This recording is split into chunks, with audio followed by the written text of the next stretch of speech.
So this video is way overdue. I should have made this a long time ago, but this is the most beautiful part of the entire trip, and honestly my favorite. I definitely want to go back again, but enough of me talking, let's get into it.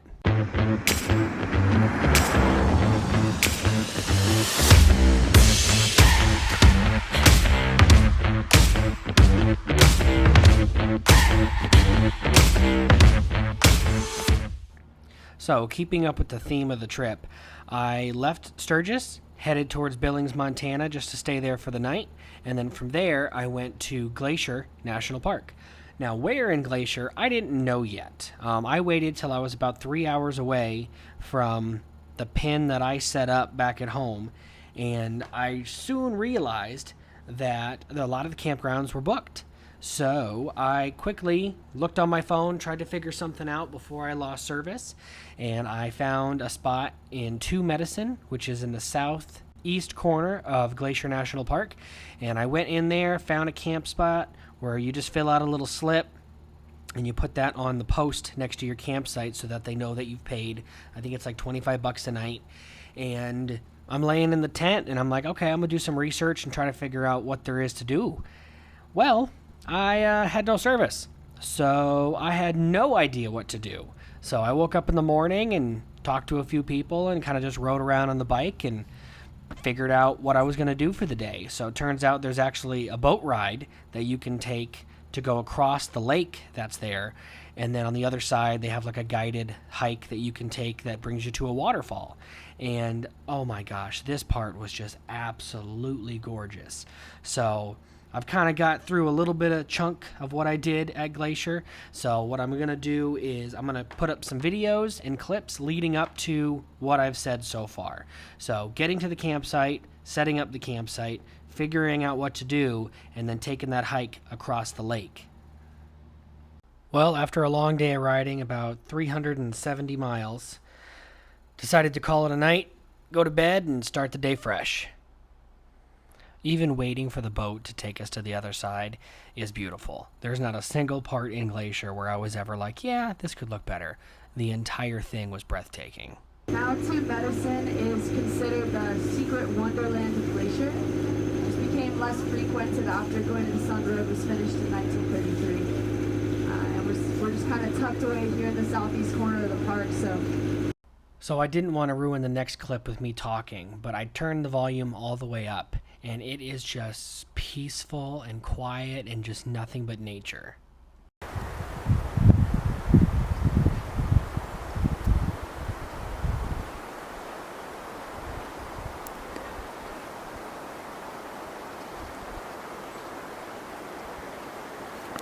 So as we make it to the other side of the lake, we saw a little shack and we can see the last group of people who took the hike waiting. Now they made it very clear that the last boat was going to be at a certain time, and if you missed it, it is your responsibility to take the long hike all the way along the lake to the other side. So they really drove the point home. Don't be late or you'll be walking. And everybody in my group made it. Nobody had to walk. The next few minutes will just be some photos I took during the hike.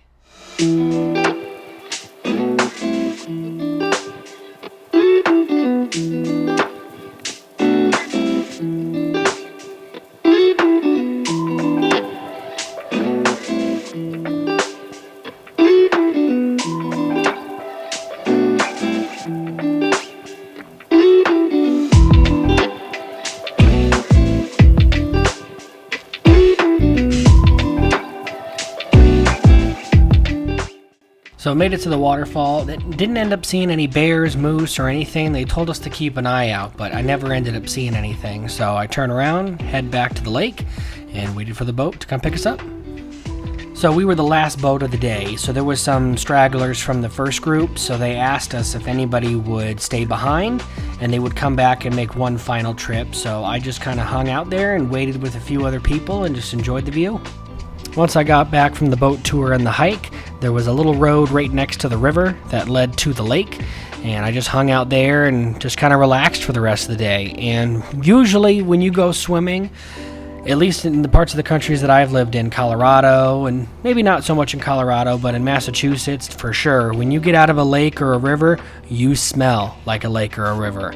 This water was so clean, so amazing. You got out and you didn't smell anything. Like, it was just crystal clear. Heck, it's coming from the mountains, and that's it.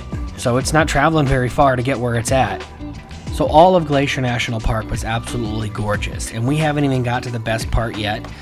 But if you want a slower paced vacation, someplace that's quiet, easy to relax, not a ton of things to do, but enough to keep you somewhat busy, Two Medicine is perfect. It is tucked away in the southeast corner, and it was absolutely amazing. I really liked the pace that set for me. It kind of slowed my trip down a little bit. Sturgis was kind of go, go, go. Still pretty relaxed, but it was always doing something. In Two Medicine, I was able to actually breathe and relax. So now I'm heading up to St. Mary to the campground Going to the Sun, and then that allows me to have a pass for the next couple of days, because I think I stayed there 2-3 nights, and I did the Going to the Sun road probably 3 times, down and back, down and back, down and back. It was absolutely gorgeous. Hands down, the best ride that I've ever taken. I will never get tired of going on that road, and I hope to go more often than I thought. I thought once I did this trip, I was kind of crossing all these places off the list. I definitely want to go to Sturgis again, and I 1000% want to do Going to the Sun Road again. It was so beautiful. I can't even put it into words. So here's the camp.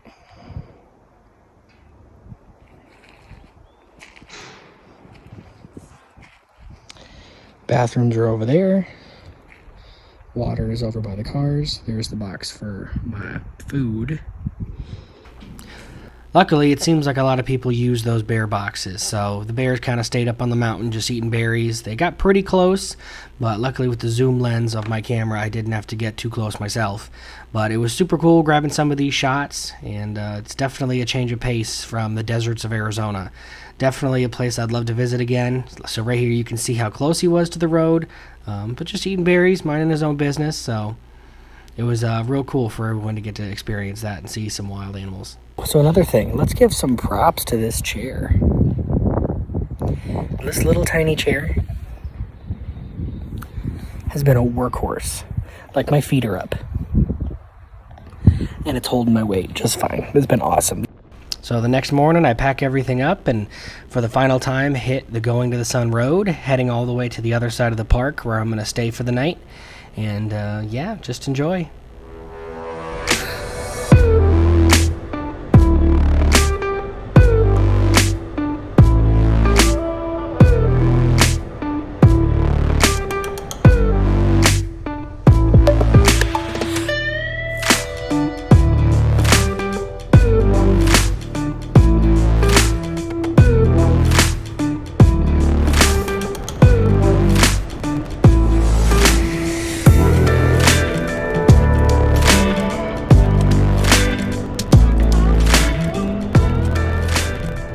So at this point, I crossed the Continental Divide.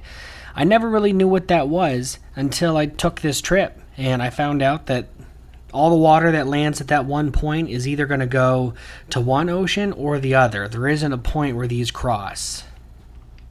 So this is a pretty cool bike, but the guy who's riding it has a way more interesting story. So I met this guy in the parking lot at the Continental Divide up at the top, and he's from France. So he flew from France to Alaska, didn't have any supplies waiting for him, went on Craigslist, found a motorcycle, and he's going to ride this motorcycle from Alaska all the way down to South America. That is crazy. And not just South America, the tip of South America. So this is a crazy trip. And I asked him, I'm like, man, what made you want to do a trip like this? And not even realizing it, he looked at me and he's like, well, what made you do your trip? Because I obviously told him about what I was doing. And I think his trip is way more crazy, but he was just as surprised by my trip. So it was really cool running into him. Unfortunately, I didn't get his name or anything, so I wasn't able to keep up with him on his trip to see if he was posting anything like I was. But a really cool story, and taking this journey, it's been awesome seeing these beautiful places, but also meeting so many interesting people. People that are willing to get out there and do things that aren't always easy, but to just have an adventure, and it truly is inspiring. So I finally made it to the top of the famous Going to the Sun Road. I started in St. Mary's, headed up to the Continental Divide. Now this is everything after the divide. All I can say is enjoy. It's absolutely gorgeous.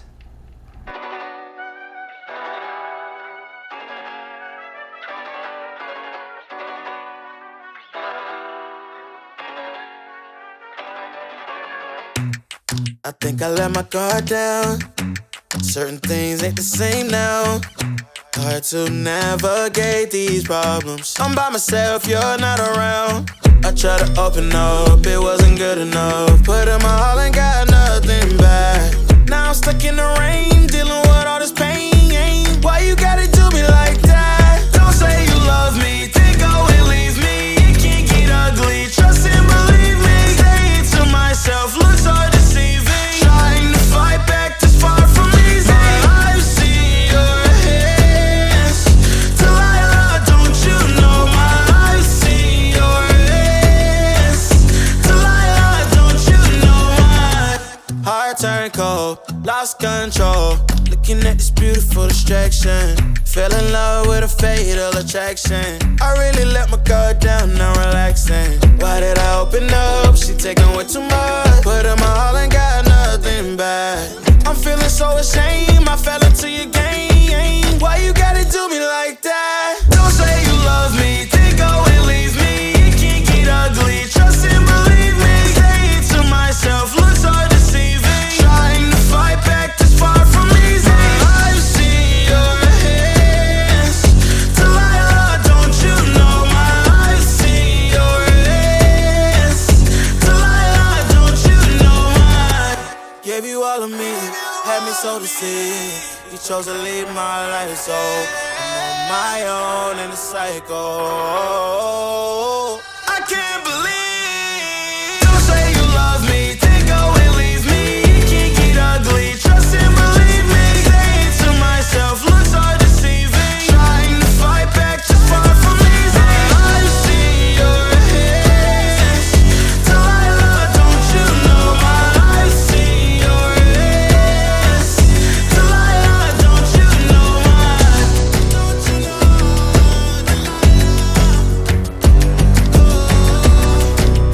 I've seen your hands. Delilah, don't you know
But just went swimming. It was freezing, but it's beautiful up here. Look at this.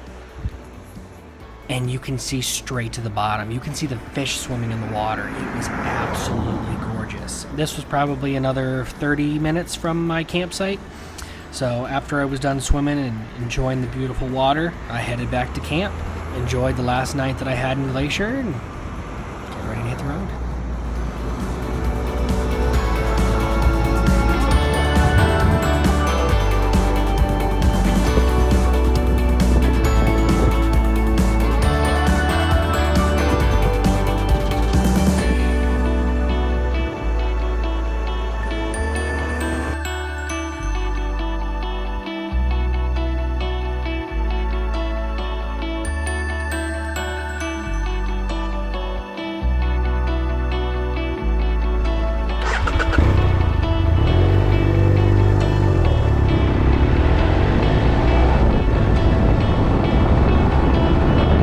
Okay, so leaving Glacier National Park, just finished packing. It rained last night, so tried to let everything dry, but it's too humid and shady.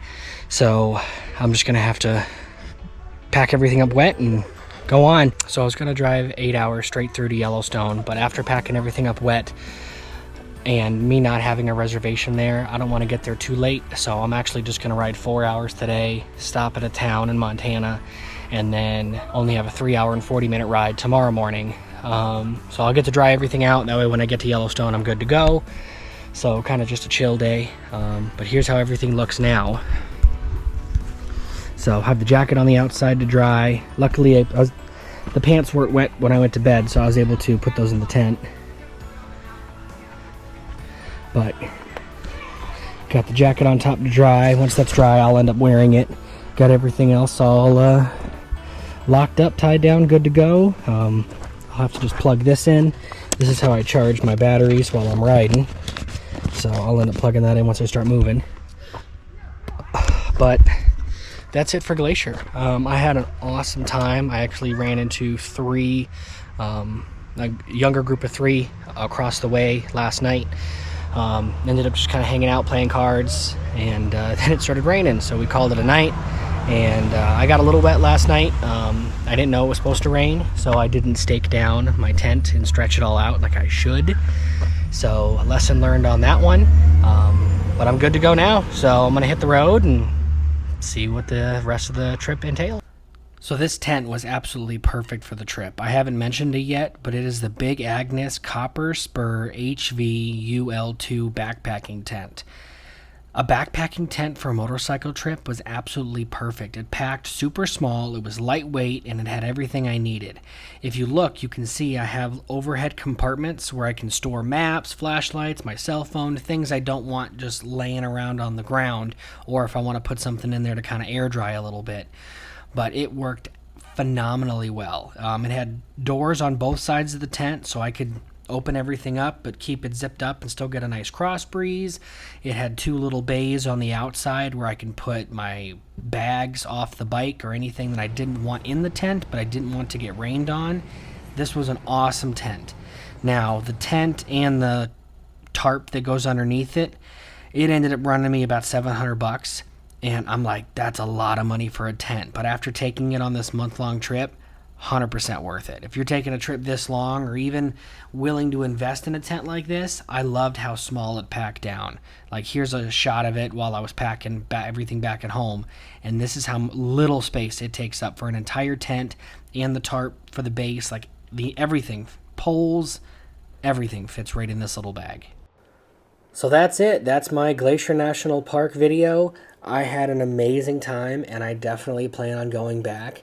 If anyone is on the fence about buying a bike or taking a trip like this, you've seen how I've planned it. It was, here's the places I want to go, no hotel reservations, no camping reservations, just gas in my tank and a can-do attitude, and I had an amazing time. And the trip's not even over yet. I think this was probably the best part of the trip. Yellowstone was amazing in its own way, but the pure beauty of Glacier is absolutely breathtaking. So get out there, fill up the tank, and hit the road. And until next time, take it easy.